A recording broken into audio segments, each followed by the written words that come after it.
ಇವತ್ತಿನಿಂದ ಎಲ್ಲ ಜಿಲ್ಲಾ ಅಧಿಕಾರಿಗಳಿಗೆ ಭಾರತೀಯ ಜನತಾ ಪಕ್ಷದ ರೈತ ಮೋರ್ಚಾ ವತಿಯಿಂದ ನಾವು ಮನವಿ ಕೊಡ್ತಾ ಇದ್ದೇವೆ. ಮೊದಲೇ ಹಂತದಲ್ಲಿ ಮನವಿ ಕೊಡ್ತಾ ಇದ್ದೇವೆ.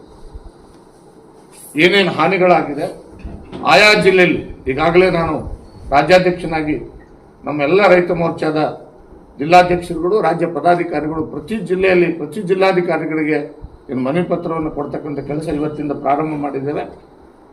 ಏನು ಆ ಜಿಲ್ಲೆಗಳಲ್ಲಿ ಹಾನಿಯಾಗಿದೆ, ಹಾನಿಯಾಗಿದ್ದನ್ನ ತಕ್ಷಣ ವೈಜ್ಞಾನಿಕವಾದಂಥ ಒಂದು ಸರ್ವೆ ಆಗಬೇಕು. ಯಾಕಂದರೆ ಇಲ್ಲಿ ಸ್ಟೇಟ್ ಗೌರ್ಮೆಂಟ್ ರೆಸ್ಪಾನ್ಸಿಬಿಲಿಟಿ ಭಾಳ ದೊಡ್ಡ ಮಟ್ಟದ್ದಿದೆ. ಗಮನದಲ್ಲಿ ನಿಮಗೆ ಡ್ಯಾಮೇಜ್ ಅಸೆಸ್ಮೆಂಟ್ ಮಾಡಬೇಕಾಗಿರೋದು ರಾಜ್ಯ ಸರ್ಕಾರ. ಕ್ರಾಪ್ ಲಾಸ್ ಅಲ್ಲಿ NDRF ನಾರ್ಮ್ಸ್ ಪ್ರಕಾರ ಸೆಂಟ್ರಲ್ ಗೌರ್ಮೆಂಟ್ 75% ಹಣ ಕೊಟ್ಟರೂ ಕೂಡ ಲಾಸ್ ಏನಾಗಿದೆ ಅನ್ನೋದನ್ನ ವೈಜ್ಞಾನಿಕವಾಗಿ ಅಸೆಸ್ಮೆಂಟ್ ಮಾಡಬೇಕಾದ ಕೆಲಸ ಇರತಕ್ಕಂಥದ್ದು ರಾಜ್ಯ ಸರ್ಕಾರದ ಜವಾಬ್ದಾರಿ. ಆಮೇಲೆ ಎಕ್ಸ್ಟೆಂಟ್ ಎಷ್ಟು ಲಾಸ್ ಆಗಿದೆ, ಅದಕ್ಕೆ ಎಷ್ಟು ಹೆಕ್ಟರ್ಗೆ ಪರಿಹಾರ ಕೊಡಬೇಕು ಅನ್ನೋದನ್ನ ತೀರ್ಮಾನ ಮಾಡಬೇಕಾದಂಥ ಕೆಲಸ ಅದು ರಾಜ್ಯ ಸರ್ಕಾರದ್ದು. ಸಿವಿಯರ್ ಡ್ಯಾಮೇಜ್ ಆದಾಗ ಮಾತ್ರ above 50% of the crop loss, ಅವಾಗ ನಿಮಗೆ ಕೇಂದ್ರ ಸರ್ಕಾರದ ಪಾತ್ರ ಪ್ರಾರಂಭ ಆಗ್ತದೆ. ಈ ಹಂತದಲ್ಲಿ, ಮೊದಲನೇ ಹಂತದಲ್ಲಿ ರಾಜ್ಯ ಸರ್ಕಾರದ ಜವಾಬ್ದಾರಿ ಇರ್ತದೆ. ಅದನ್ನ ಸರ್ಕಾರ ನಿರ್ವಹಿಸಬೇಕು ಅಂತ ನಾನು ಆಗ್ರಹ ಮಾಡ್ತಾ ಇದ್ದೇನೆ. ಮೊದಲನೇ ಹಂತದಲ್ಲಿ ನಾವು ಕೂಡಲೇ ಸರ್ಕಾರ ನಿರ್ವಹಿಸಬೇಕು ಅಂತ ಹೇಳಿ. ನಾನು ಎಲ್ಲೂ ಕೂಡ ಕಳೆದ ಒಂದು ವಾರದಿಂದ ಮಳೆ ಆಗ್ತಿದ್ರು ಕೂಡ ಯಾವುದೇ ಒಬ್ಬ ಸಚಿವರಾಗಲಿ ಮುಖ್ಯಮಂತ್ರಿಗಳಾಗಲಿ ಎಲ್ಲೂ ಕೂಡ ರೈತರ ಹೊಲಗಳಿಗೆ ಭೇಟಿ ಕೊಟ್ಟು ಏನೇನು ನಷ್ಟ ಆಗಿದೆ ಅನ್ನೋದ್ರ ಬಗ್ಗೆ ಅಸೆಸ್ ಮಾಡ್ತಕ್ಕಂಥ ಪ್ರಯತ್ನನ ಕೂಡ ಮಾಡಲಿಲ್ಲ. ಇವತ್ತು ಎಲ್ಲನೂ ಕೂಡ ಅಧಿಕಾರಿಗಳ ಮೇಲೆ ಬಿಟ್ಟಿದ್ದಾರೆ. ಜಿಲ್ಲಾಧಿಕಾರಿ ಹೇಳಿಕೆ ಕೊಡ್ತಾರೆ, ಎಲ್ಲ ನಾವೆಲ್ಲ ಅಸೆಸ್ಮೆಂಟ್ ಮಾಡಕ್ಕೆ ಹೇಳಿದ್ದೀವಿ ಅಂತ. ಆದರೆ ಯಾವುದೇ ಸಚಿವರು ಇದ್ರ ಬಗ್ಗೆ ಒಂದು ಹೇಳಿಕೆಯನ್ನು ರಾಜ್ಯದಲ್ಲಿ ಇವತ್ತಿಗೂ ಕೊಟ್ಟಿಲ್ಲ. ಕಾರಣ ಮಾಧ್ಯಮದ ಸ್ನೇಹಿತರಿಗೆ ಅಭಿನಂದನೆ ಸಲ್ಲಿಸ್ತೇನೆ. ಇವತ್ತಿನ ಪತ್ರಿಕೆಗಳ ಅನೇಕ ಪತ್ರಿಕೆಗಳು ತಾವೆಲ್ಲರೂ ಕೂಡ ಬಹಳ ದೊಡ್ಡ ಮಟ್ಟದಲ್ಲಿ ಈ ಒಂದು ಆಗಿರ್ತಕ್ಕಂಥ ಹಾನಿ ಬಗ್ಗೆ ತಾವೆಲ್ಲರೂ ಕೂಡ ಪತ್ರಿಕೆಗಳಲ್ಲಿ ಬರೆದಿದ್ದೀವಿ. ತಾವು ರೆಸ್ಪಾನ್ಸ್ ಮಾಡಿದ್ದು ಬಿಟ್ಟರೆ ಆಡಳಿತ ಪಕ್ಷದಲ್ಲಿ ಇರ್ತಕ್ಕಂಥ ಒಬ್ಬ ಶಾಸಕನಾಗಲಿ, ಸಚಿವರಾಗಲಿ, ಮುಖ್ಯಮಂತ್ರಿಗಳಾಗಲಿ ಇದ್ರ ಬಗ್ಗೆ ಸ್ಪಷ್ಟವಾದಂಥ ಯಾವುದೇ ಒಂದು ಹೇಳಿಕೆಗಳನ್ನು ಕೊಟ್ಟಿಲ್ಲ. ರೈತರಿಗೆ ಧೈರ್ಯ ತುಂಬತಕ್ಕಂಥ ಕೆಲಸನೂ ಕೂಡ ಮಾಡಿಲ್ಲ. ಹೆದರ್ಕಬೇಡಿ, ನಾವಿದ್ದೀವಿ ಸರ್ಕಾರ, ನಾವು ನಿಮ್ಗೆ ಪರಿಹಾರ ಕೊಡ್ತೇವೆ, ನಿಮ್ಗೆ ಕಷ್ಟಕ್ಕೆ ಬರ್ತೇವೆ ಅಂತ ಕನಿಷ್ಠ ಸೌಜನ್ಯಕ್ಕಾದರೂ ಕೂಡ ಒಂದು ಮಾತು ಕೂಡ ಮುಖ್ಯಮಂತ್ರಿನೂ ಹೇಳಿಲ್ಲ, ಉಪಮುಖ್ಯಮಂತ್ರಿನೂ ಹೇಳಿಲ್ಲ, ಉಸ್ತುವಾರಿ ಸಚಿವರು ಕೂಡ ಹೇಳಿಲ್ಲ, ಆಡಳಿತ ಪಕ್ಷದ ಶಾಸಕರು ಕೂಡ ಹೇಳಿಲ್ಲ. ಅದಕ್ಕೆ ನಾನು ತಮ್ಮ ಮುಖಾಂತರ ಆಗ್ರಹ ಮಾಡ್ತೇನೆ, ಸರ್ಕಾರ ಕೂಡಲೇ ಅಸೆಂಬ್ಲಿ ನಡೆದಿರೋದ್ರಿಂದ ಕೂಡಲೇ ರೆಸ್ಪಾನ್ಸ್ ಮಾಡಲಿ, ತಕ್ಷಣ ರೈತರ ಪರಿಹಾರಕ್ಕೆ ಕಷ್ಟಕ್ಕೆ ಬರಬೇಕು ಅಂತಕ್ಕಂಥ ಆಗ್ರಹವನ್ನು ನಾನು ತಮ್ಮ ಮುಖಾಂತರ ಮಾಡ್ತೇನೆ. ಪತ್ರಿಕಾಗೋಷ್ಠಿ ಮುಗಿದ ಮೇಲೆ ನಾವೆಲ್ಲರೂ ಸೇರಿ ಜಿಲ್ಲಾಧಿಕಾರಿಗಳನ್ನ ಭೇಟಿಯಾಗಿ ಮನವಿ ಪತ್ರವನ್ನು ಕೂಡ ನಾವು ಸಲ್ಲಿಸ್ತಾ ಇದ್ದೇವೆ. ಮೊದಲನೇ ಹಂತದಲ್ಲಿ ನಾನು ರಾಜ್ಯದ ರೈತರಲ್ಲಿ ನಾನು ವಿನಂತಿ ಮಾಡ್ತೇನೆ, ಈ ಮುಖಾಂತರ ನೀವ್ಯಾರೂ ಕೂಡ ಆತಂಕ ಕೊಡಬೇಕಾದಂಥ ಅವಶ್ಯಕತೆ ಇಲ್ಲ. ಭಾರತೀಯ ಜನತಾ ಪಕ್ಷ ನಿಮ್ಮ ಜೊತೆಗಿದೆ. ನಾನು ಸರ್ಕಾರಕ್ಕೆ ಈ ಮೂಲಕ ಎಚ್ಚರಿಕೆಯನ್ನು ಕೊಡಲಿಕ್ಕೆ ಬಯಸ್ತೇನೆ. ಸರ್ಕಾರ ಎಚ್ಚೆತ್ತುಕೊಳ್ಳದೆ ಹೋದರೆ ಪರಿಹಾರ ಕೊಡೋದಕ್ಕೆ ಹೆಚ್ಚುವರಿಯಾಗಿ SDRF NDRF ನಾರ್ಮ್ಸ್ ಪ್ರಕಾರ ನನಗೆ ಗೊತ್ತು. ನೀವು BJPಯವರು ಯಾವತ್ತಾದ್ರೂ ನಾವು ಹೋರಾಟಕ್ಕೆ ಇಳಿದ್ರೆ ಕೇಂದ್ರದ ಕರೆಗೆ ಬಟ್ ಮಾಡ್ತೀರಿ ಅಂತ ಗೊತ್ತು ನಮಗೆ. ಕೇಂದ್ರದ ಜವಾಬ್ದಾರಿ ಏನಿದೆ ಅನ್ನೋದು ನಮಗೂ ಗೊತ್ತಿದೆ. ಅದ್ರ ಜೊತೆಗೆ ರಾಜ್ಯ ಸರ್ಕಾರ ನಿಮ್ಮ ಜವಾಬ್ದಾರಿ ಏನು ಅನ್ನೋದನ್ನು ಕೂಡ ಅರ್ಥಕೊಂಡು, ಈ ಹಿಂದೆ ಹೆಂಗೆ ಯಡಿಯೂರಪ್ಪನವರು ಪರಿಹಾರವನ್ನು ಹೆಚ್ಚುವರಿಯಾಗಿ ಕೊಟ್ಟಿದ್ರು, ಅವತ್ತು 2019 10,000 ಕೊಟ್ಟಿದ್ರು. ಇದು 2025 ಒಂದು 20-25 ಸಾವಿರ ಕೊಡಿ ನೀವು ನಿಮ್ಮ ಖಜಾನೆಯಿಂದ. ಉಳಿದಿರ್ತಕ್ಕಂಥದ್ದು ಕೇಂದ್ರ ಸರ್ಕಾರದ್ದು 100% ಏನು NDRF ಪ್ರಕಾರ ಬರಬೇಕು, ನಿಯಮಾವಳಿ ಪ್ರಕಾರ ಹಣ ಬರಬೇಕು, ಖಂಡಿತ ಬರ್ತದೆ. ನಾವೆಲ್ಲರೂ ಸೇರಿ ರೈತರ ಕಷ್ಟಕ್ಕೆ ಸಹಾಯಕ್ಕೆ ಬರಬೇಕಾಗಿದೆ. ಅದಕ್ಕೋಸ್ಕರ ತಡ ಮಾಡದೇನೆ ಸರ್ಕಾರ ಕ್ರಮ ತಗೊಳ್ಬೇಕು ಅಂತಕ್ಕಂಥ ಆಗ್ರಹವನ್ನು ಈ ಸಂದರ್ಭದಲ್ಲಿ ಮಾಡ್ತೇನೆ. ಮುಂದಿನ 8-10 ದಿನ ನಾವು ನೋಡ್ತೇವೆ ಈ ಮಳೆಗಾಲದ ಸಂದರ್ಭದಲ್ಲಿ ಯಾವ ರೀತಿ ಸರ್ಕಾರ ರೆಸ್ಪಾನ್ಸ್ ಮಾಡ್ತದೆ ನೋಡಿಕೊಂಡು ಖಂಡಿತವಾಗ್ಲೂ ಕೂಡ ಈ ಸರ್ಕಾರ ಏನಾದರೂ ರೈತರ ನೆರವಿಗೆ ಬರದೇ ಹೋದರೆ ಬಹಳ ದೊಡ್ಡ ಮಟ್ಟದ ಹೋರಾಟವನ್ನು ಭಾರತೀಯ ಜನತಾ ಪಕ್ಷ, ರೈತ ಮೋರ್ಚಾ ನಾವು ಬೀದಿಗಿಳಿದು ಹೋರಾಟ ಮಾಡಬೇಕಾಗ್ತದೆ ರೈತರ ಪರವಾಗಿ ಅಂತಕ್ಕಂಥ ಎಚ್ಚರಿಕೆಯನ್ನು ಕೂಡ ಈ ಸಂದರ್ಭದಲ್ಲಿ ನಾನು ಸರ್ಕಾರಕ್ಕೆ ಕೊಡಲಿಕ್ಕೆ ಬಯಸ್ತೇನೆ. ಇದ್ರ ಜೊತೆಯಲ್ಲಿ ನಾನು ಒಂದನ್ನು ಬಹಳ ಸ್ಪಷ್ಟವಾಗಿ ಜಿಲ್ಲಾಧಿಕಾರಿಗಳಿಗೆ ಹೇಳಲಿಕ್ಕೆ ಬಯಸ್ತೇನೆ. ನೀವು ಹೇಳಿಕೆ ಕೊಟ್ಟರೆ ಸಾಲದು, ಮೀಟಿಂಗ್ಗಳಾಗಬೇಕು. ತಕ್ಷಣ ಮೀಟಿಂಗ್ಗಳಾಗಬೇಕು. ಎಲ್ಲಿ ಕೂಡ ಮೀಟಿಂಗ್ಗಳಾಗ್ತಾ ಇಲ್ಲ. ತಾಲೂಕಾ ಮಟ್ಟದಲ್ಲಿ, ಜಿಲ್ಲಾ ಮಟ್ಟದಲ್ಲಿ ಯಾವುದೇ ರೀತಿ ಮೀಟಿಂಗ್ಗಳಾಗ್ತಾ ಇಲ್ಲ.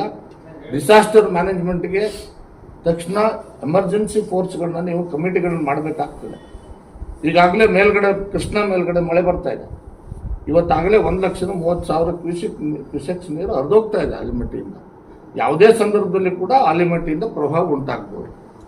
ನಾನು ಅದೇ ಮುದ್ದೇಬಿಹಾಳ ತಾಲೂಕಿನಲ್ಲಿ ಯಾವ ಪ್ರಭಾವಕ್ಕೆ ಹೆಚ್ಚು ಅಲ್ಲಿ ಒಳಗಾಗ್ತದೆ ಆ ಭಾಗದಿಂದ ಬರ್ತಕ್ಕಂಥವು, ಅಲ್ಲಿ ತಕ್ಷಣ ಒಂದು ಕಮಿಟಿಗಳಾಗಬೇಕು. ಪ್ರತಿ ಹಳ್ಳಿಗಳಲ್ಲಿ ಡಂಗರ ಹೊಡಿತಕ್ಕಂಥದ್ದಾಗಬೇಕು. ರಾತ್ರಿ ಎಲ್ಲ ಅಲ್ಲಿ ತಂಡಗಳು ಇರಬೇಕಾಗ್ತದೆ. ಯಾಕಂದ್ರೆ ರಾತ್ರಿ 1 ಗಂಟೆ 2 ಗಂಟೆಗೆ ಸಾರಿ ನಾನು ಅನುಭವಿಸಿದೆ, ನನಗೆ ಗೊತ್ತಿದೆ. 1 ಗಂಟೆಗೆ ಸಡನ್ ಆಗಿ ನೀರು ಬಿಡ್ತಕ್ಕಂಥ ಕೆಲಸ ಆಗಿರ್ತವೆ. ಒಂದೊಂದು ಸಾರಿ ಪಾಪ ರೈತರಿಗೆ ಗೊತ್ತೇ ಇರೋದಿಲ್ಲ. ಒಂದೊಂದು ಸಾರಿ ಮನೆ ಅಂಗಳಕ್ಕೆ ನೀರು ಬಂದ ಮೇಲೆ ಜನ ಹೊರಗಡೆ ಬಂದಂಥ ಉದಾಹರಣೆಗಳಿದೆ. ಅದಕ್ಕೆ ನಾನು ವಿನಂತಿ ಮಾಡ್ತೇನೆ ಜಿಲ್ಲಾಧಿಕಾರಿಗಳಿಗೆ, ತಕ್ಷಣ ಸ್ಪೆಷಲಿ ನಮ್ಮ ಮುದ್ದೇಬಿಹಾಳ ತಾಲೂಕು ಆ ಭಾಗದಲ್ಲಿ ಮತ್ತೆ ಬಸವನಬಾಗೇವಾಡಿ ಈ ಭಾಗದಲ್ಲಿ ಎಲ್ಲೆಲ್ಲಿ ನಾವು ಹೆಚ್ಚು ಈ ಫ್ಲಡ್ಡು ಆಲಿಮಟ್ಟಿ ನೀರಿನಿಂದ ಉಂಟಾಗ್ತದೆ ಆ ಭಾಗದಲ್ಲಿ ತಕ್ಷಣ ಮೀಟಿಂಗ್ಗಳನ್ನ ಮಾಡಬೇಕು. ಅಲ್ಲಿ 24 ಗಂಟೆ ಅಲರ್ಟ್ ಇರಬೇಕು. ಪ್ರತಿ ಹಳ್ಳಿಗಳಲ್ಲಿ 24 ಗಂಟೆ ಅಲರ್ಟ್ ಇರುವಂಥ ಕೆಲಸ ಆಗಬೇಕು. ಮತ್ತು ಅವರಿಗೆ ಒಂದು ವೇಳೆ ಸ್ಥಳಾಂತರ ಮಾಡುವಂಥ ಪರಿಸ್ಥಿತಿ ಬಂದರೆ ಎಲ್ಲೆಲ್ಲಿ ಯಾವ ಸ್ಥಳಗಳಲ್ಲಿ ಸ್ಥಳಾಂತರ ಮಾಡಬೇಕು ಅನ್ನೋದನ್ನು ಈಗಾಗಲೇ ನಿಗದಿ ಮಾಡಬೇಕಾಗ್ತದೆ. ಅಲ್ಲಿ ಯಾವುದೇ ರೀತಿಯಾದಂಥ ಪೂರ್ವ ತಯಾರಿ ಚಟುವಟಿಕೆಗಳು ನಡೀತಾ ಇಲ್ಲ, ಯಾವುದೂ ನಡೀತಾ ಇಲ್ಲ. ಅದಕ್ಕೆ ನಾನು ವಿನಂತಿ ಮಾಡ್ತೇನೆ ಜಿಲ್ಲಾಧಿಕಾರಿಗಳಿಗೆ, ತಕ್ಷಣ ನೀವು ಕ್ರಮ ತಗೊಳ್ಳಿ, ವಿಸಿಟ್ ಮಾಡಿ ಸೈಟ್ಗಳಿಗೆ. ಅಲ್ಲಿ ಏನೇನು ಪೂರ್ವ ತಯಾರಿ ಮಾಡಬೇಕು ಮಾಡ್ಕೊಳ್ಳಿ. ಆಗ ಮಾತ್ರ ಅಲ್ಲಿರ್ತಕ್ಕಂಥ ಜನರಿಗೆ ತೊಂದರೆ ಆದಾಗ, ಕಷ್ಟ ಆದಾಗ ಅವ್ರಿಗೆ ಪರಿಹಾರ ಮಾಡಲಿಕ್ಕೆ ಸಾಧ್ಯ ಆಗ್ತದೆ ಅಂತಕ್ಕಂಥ ಮಾತನ್ನು ಕೂಡ ಈ ಸಂದರ್ಭದಲ್ಲಿ ಹೇಳ್ತಾ ನಾನು ಒಟ್ಟಾರೆಯಾಗಿ ನನ್ನ ಮಾಧ್ಯಮದ ಸ್ನೇಹಿತರಲ್ಲಿ ವಿನಂತಿ ಮಾಡ್ತೇನೆ. ತಮಗೂ ಕೂಡ ನಾನು ಕೈ ಮುಗಿದು ಕೇಳ್ಕೊಳ್ತೇನೆ. ಒಬ್ಬ ರೈತ ಮೋರ್ಚಾದ ರಾಜ್ಯಾಧ್ಯಕ್ಷನಾಗಿ ನಮ್ಮ ರೈತರು ಬಹಳ ಸಂಕಷ್ಟದಲ್ಲಿದ್ದಾರೆ. ಈ ವರ್ಷ ಅಂತೂ ಪಾಪ ಅವ್ರ ಕಣ್ಣೀರಲ್ಲಿ ಕೈ ತೊಡಿತಾ ಇದ್ದಾರೆ. ನೀವು ಈಗಾಗಲೇ ಅತಿ ಹೆಚ್ಚಿನ ಮಟ್ಟದಲ್ಲಿ ರೆಸ್ಪಾನ್ಸ್ ಮಾಡ್ತಾ ಇದ್ದೀರಿ. ಇನ್ನೂ ಹೆಚ್ಚಿನ ಮಟ್ಟದಲ್ಲಿ ನಮ್ಮ ರೈತರ ಸಹಾಯಕ್ಕೆ ಮಾಧ್ಯಮದ ಸ್ನೇಹಿತರು ಕೂಡ ಬರ್ತಾರೆ ಅಂತಕ್ಕಂಥ ವಿಶ್ವಾಸ ಅಂತೂ ನನಗಿದೆ. ಯಾಕಂದರೆ ಅನೇಕ ಸಂದರ್ಭಗಳಲ್ಲಿ ನೀವು ತೋರಿಸ್ತೇ ಹೋದರೆ ನಾವು ರಾಜಕಾರಣ ಮಾಡೋರು ಕೆಲವೊಂದು ಸಾರಿ ರೆಸ್ಪಾನ್ಸ್ ಮಾಡೋದು ಲೇಟ್ ಆಗ್ತದೆ. ಒಂದು ಉದಾಹರಣೆ ನಾನು ನಿಮ್ಗೆ ಹೇಳ್ತೇನೆ. ಕಳೆದ ಒಂದು ರಸಗೊಬ್ಬರದ ಸಮಸ್ಯೆ ಬಂದಾಗ ಕೊಪ್ಪಳದಲ್ಲೊಬ್ಬ ರೈತ, ಅವನು 1 ತಿಂಗಳು ಅಲದು ಯೂರಿಯಾ ಗೊಬ್ಬರ ಸಿಕ್ಕಿಲ್ಲ ಅಂಥೇಳಿ ಮಣ್ಣು ತಿಂದಿರ್ತಕ್ಕಂಥದ್ದನ್ನು ಮಾಧ್ಯಮಗಳಲ್ಲಿ ಬಂದಾಗ ಬಹಳ ದೊಡ್ಡ ಮಟ್ಟದ ಸುದ್ದಿ ಆದಾಗ ನಾವೆಲ್ಲರೂ ಕೂಡ ಬಹಳ ದೊಡ್ಡ ಮಟ್ಟದಲ್ಲಿ ಎಚ್ಚೆತ್ತುಕೊಂಡ್ವಿ. ಅದಕ್ಕೆ ನಾನು ತಮ್ಮಲ್ಲಿ ಕೂಡ ವಿನಂತಿ ಮಾಡ್ತೇನೆ, ಈ ವಿಷಯ ರೈತನು ಎಷ್ಟು ಕಷ್ಟದಲ್ಲಿದ್ದಾನೆ ಅಂತ ನೀವು ನಂಬಲಿಕ್ಕಾಗಲ್ಲ ಸರ್. ಇವತ್ತು ಏನಾಗಿದೆ ರೈತನ ಪರಿಸ್ಥಿತಿ ಏನಂದರೆ, ಎಲ್ಲ ರೈತರ ಯೋಜನೆಗಳನ್ನು ಕಟ್ ಮಾಡಿಬಿಟ್ಟವ್ರೆ. ಬೇಕಾದ್ರೆ ಹೋಗಿ ಪ್ರಾಕ್ಟಿಕಲ್ ಆಗಿ ತೆಗೆದು ನೋಡಿ, ನೀವು ಒಬ್ಬ ರೈತನನ್ನು ಮಾತಾಡಿಸಿ ನೋಡಿ. ಅವನಿಗೆ ಕೂರ್ಗಿ ಕುಂಟಿನೂ ಸಿಗ್ತಾ ಇಲ್ಲ ಸ್ವಾಮಿ, ತಾಡ್ಕಲ್ಲು ಸಿಗ್ತಾ ಇಲ್ಲ ಅವನಿಗೆ, ಏನೋ ಈ ಸ್ಪ್ರಿಂಕ್ಲರ್ ಪೈಪು ಸಿಗ್ತಾ ಇಲ್ಲ ಅವನಿಗೆ, ಯೂರಿಯಾ ಗೊಬ್ಬರ ಸಿಗ್ತಾ ಇಲ್ಲ. ಯಾವುದು ಕೂಡ ಸರ್ಕಾರದಿಂದ ಬರಬೇಕಾದಂಥದ್ದು ಯಾವ ಸವಲತ್ತುಗಳು ಇವತ್ತು ಅವನಿಗೆ ರಾಜ್ಯ ಸರ್ಕಾರದಿಂದ ಸಿಗ್ತಾ ಇಲ್ಲ. ಏನು ಸಿಗಬೇಕಾಗಿತ್ತು ಅದೆಲ್ಲವನ್ನು ಕಟ್ ಮಾಡಿದ್ದಾರೆ. ಜೊತೆಗೆ ಎಲ್ಲವನ್ನು ಕೂಡ ಹೆಚ್ಚಿಗೆ ಮಾಡಿದ್ದಾರೆ. ಬೀಜದ ದರ ಹೆಚ್ಚಿಗೆ ಆಗಿದೆ. ಆಮೇಲೆ ನೀವು ಗೊಬ್ಬರ ತಗೊಳ್ಳೋಕೆ ಹೋದ್ರೆ ಪರಿಸ್ಥಿತಿ ಒಂದು ಬ್ಲ್ಯಾಕ್ ಮಾರ್ಕೆಟಲ್ಲಿ ತಗೊಳ್ಬೇಕಾದಂಥ ಪರಿಸ್ಥಿತಿ ನಿರ್ಮಾಣ ಆಗಿದೆ. ಆಮೇಲೆ ನಿಮಗೆ ಯಾವುದೇ ನೀವು ಸಲಕರಣೆಗಳು ತಗೊಳ್ಬೇಕಾಗಿದ್ರು ಕೂಡ ಸಬ್ಸಿಡಿನಲ್ಲಿ ಯಾವುದೂ ಸಿಗ್ತಾ ಇಲ್ಲ ಅವನಿಗೆ. ಬೋರಲ್ಲಿ ಹಾಕ್ಸ್ಕೋಬೇಕಾಗಿದ್ರೆ 3 ಲಕ್ಷ ಖರ್ಚು ಮಾಡಬೇಕಾದ ಪರಿಸ್ಥಿತಿ ಬಂದಿದೆ ಅವನಿಗೆ. ಸೊ ಎಲ್ಲ ಹಂತದಲ್ಲಿ ರೈತ ಶೋಷಣೆಗೊಳಗಾಗ್ತಾ ಇದ್ದಾನೆ. ಇವತ್ತು ಉದಾಹರಣೆಗೆ ನಾನು ಇನ್ನೊಂದು ಹೇಳಲಿಕ್ಕೆ ಬಯಸ್ತೇನೆ. ತೊಗರಿ ಬೆಳೆಗೆ ಸಂಬಂಧಪಟ್ಟಂತೆ ಕಳೆದ ಬಾರಿನೂ ಬಹಳ ದೊಡ್ಡ ಮಟ್ಟದ ಹೋರಾಟ ಮಾಡಿದೆ. ಎಕ್ಸೆಪ್ಟ್ ಗುಲ್ಬರ್ಗಾದಲ್ಲಿ ಬಿಟ್ಟರೆ ಬೇರೆ ಕಡೆ ಜಿಲ್ಲಾಧಿಕಾರಿಗಳಾಗಲಿ ಜಿಲ್ಲಾಡಳಿತ ಆಗಲಿ ಸ್ಪಂದನೆ ಮಾಡಲಿಲ್ಲ. ಒಂದು ಗುಲ್ಬರ್ಗಾದಲ್ಲಿ ಮಾಡಿದ್ದಕ್ಕೆ ಇವತ್ತು ಆ ಗುಲ್ಬರ್ಗ ಜಿಲ್ಲೆಯಲ್ಲಿ ಮಾತ್ರ 667 ಕೋಟಿ ರೂಪಾಯಿ ಪರಿಹಾರ ಸಿಕ್ಕಿದೆ. ಬಿಟ್ಟರೆ ರೈತರಿಗೆ ಉಳಿದ ಜಿಲ್ಲೆಯಲ್ಲಿ ಸಿಕ್ಕಿಲ್ಲ. ಇವತ್ತು ಇವರು ಏನೋ ನಿಮ್ಮ ಈ ಬೆಂಬಲ ಬೆಲೆ ಖರೀದಿ ಕೇಂದ್ರಗಳನ್ನ ತೆಗಿತಾರೆ. ಯಾವಾಗ ತೆಗಿತಾರೆ ಗೊತ್ತಾ? ಬೆಳೆ ಬಂದು 3 ತಿಂಗಳಾಗಿ ಆ ರೈತರೆಲ್ಲ ಮಾರ್ಕೊಂಡ ಮೇಲೆ ಇವರು ನೆಪ ಮಾತ್ರಕ್ಕೆ ಈ ಬೆಂಬಲ ಬೆಲೆ ಖರೀದಿ ಕೇಂದ್ರಗಳನ್ನು ತೆಗೆಯುವಂಥ ಕೆಲಸ ಮಾಡ್ತಾರೆ. ಹೋದ ಸಾರಿ ತೊಗರಿ ಬೆಳೆಗೆ 3 ತಿಂಗಳಾದ್ಮೇಲೆ ತೆಗೆದಿದ್ದಾರೆ ಎಲ್ಲ ಕಡೆ. ಇವತ್ತು ನಾನು ಉದಾಹರಣೆ ಹೇಳಿಕ್ಕೆ ಬಯಸ್ತೇನೆ. ಬಳ್ಳಾರಿ ಮತ್ತು ಶಿರಗುಪ್ಪ, ಸಿಂಧನೂರು ಆ ಭಾಗದಲ್ಲಿ ಹೈಬ್ರಿಡ್ ಜೋಳನ ಖರೀದಿ ಮಾಡಿದ್ದಾರೆ. ಲಕ್ಷಾಂತರ ಟನ್, 5 ಲಕ್ಷ ಮೆಟ್ರಿಕ್ ಟನ್ ಖರೀದಿ ಮಾಡಿದ್ದಾರೆ. ಇವತ್ತಿಗೂ 4 ತಿಂಗಳಾಯಿತು ಸ್ವಾಮಿ. ಆ ರೈತರಿಂದ ಖರೀದಿ ಮಾಡಿರ್ತಕ್ಕಂಥ ಬೆಂಬಲ ಬೆಲೆಯನ್ನು ಜೋಳ ಖರೀದಿ ಮಾಡಿದ್ದಾರೆ. ಅದಕ್ಕೆ ಇವತ್ತಿಗೂ ಸರ್ಕಾರ ಹಣ ಬಿಡುಗಡೆ ಮಾಡಿಲ್ಲ. ಅದಕ್ಕೆ ನಾನು ವಿನಂತಿ ಮಾಡ್ತೇನೆ ಮಾಧ್ಯಮದ ಸ್ನೇಹಿತರಲ್ಲೂ ಕೂಡ, ರೈತರ ಪರವಾಗಿ ನೀವು ಕೂಡ ಹೆಚ್ಚು ಹೆಚ್ಚು ನಮ್ಮ ರೈತರ ಸಹಾಯಕ್ಕೆ ಬರ್ತೀರಿ ಅಂತಕ್ಕಂಥ ವಿಶ್ವಾಸ ವ್ಯಕ್ತಪಡಿಸಿ, ನಾನು ಇವತ್ತು ರಾಜ್ಯ ಸರ್ಕಾರದ ಜವಾಬ್ದಾರಿ ಏನಿದೆ ಅನ್ನೋದನ್ನು ಅರ್ಥ ಮಾಡ್ಕೊಳ್ಬೇಕು. ಮತ್ತು ಅಟ್ ಪ್ರೆಸೆಂಟ್ ನಾನು ನಿಮಗೆ ಹೇಳಲಿಕ್ಕೆ ಬಯಸ್ತೇನೆ, ಹಿಂದೆ ನಾವೇನು ಕೊಟ್ಟಿದ್ದೀವಿ ಅಂತಕ್ಕಂಥದ್ದನ್ನು ಕಾಂಪನ್ಸೇಷನ್ ಪ್ಯಾಕೇಜ್ ನಮ್ಮ ಯಡಿಯೂರಪ್ಪನವ್ರ ಸರ್ಕಾರ ಇದ್ದಾಗ ನಾವು ಮಾಡಿರ್ತಕ್ಕಂಥದ್ದು ನೋಡಿ. ಇದರಲ್ಲಿ ಏನಿದೆ ಅಂದರೆ ನಾನು ಗಮನಕ್ಕೆ ತರಲಿಕ್ಕೆ ಬಯಸ್ತೇನೆ. ಡ್ರೈ ಲ್ಯಾಂಡ್ ನೋಡಿ, NDRF ಮ್ಯಾಕ್ಸ್ ಪ್ರಕಾರ 6,800 ರೂಪಾಯಿ ಇತ್ತು ಪರ್ ಹೆಕ್ಟರ್ಗೆ. ಸ್ಟೇಟ್ ಗೌರ್ಮೆಂಟ್ 10,000 ರೂಪಾಯಿ ಸೇರಿಸಿ 16,800 ರೂಪಾಯಿ ಕೊಟ್ವಿ ನಾವು. 16,800 ರೂಪಾಯಿ ಡ್ರೈ ಲ್ಯಾಂಡ್ಗೆ. ಎಷ್ಟು ಕೊಟ್ಟಿರೋದು ಗೊತ್ತಾ? 26 ಲಕ್ಷ ಕುಟುಂಬಗಳಿಗೆ, ರೈತ ಕುಟುಂಬಗಳಿಗೆ ಕೊಟ್ಟಿರ್ತಕ್ಕಂಥ 26 ಲಕ್ಷ ರೈತ ಕುಟುಂಬಗಳಿಗೆ ಈ ಸಹಾಯ ಕೊಟ್ಟಿರ್ತಕ್ಕಂಥದ್ದು. ಮತ್ತು ನಮ್ಮ ಇರಿಗೇಟೆಡ್ ಲ್ಯಾಂಡ್ಗೆ ಅದಕ್ಕೆ 13,500 ರೂಪಾಯಿ ಇತ್ತು. ಏನು NDRF ಪ್ರಕಾರ ಇರಲಿಲ್ಲ, ಅದು ಇದು ಕರೆಕ್ಟ್ ಇದೆ, ಬೈ ಮಿಸ್ಟೇಕ್ ಬಂದಿದ್ರೆ 13,500 ರೂಪಾಯಿ ಇತ್ತು. ಅದಕ್ಕೆ 10,000 ರೂಪಾಯಿ ಸೇರಿಸಿ 23,500 ರೂಪಾಯಿನ ಕೊಡ್ತಾರೆ.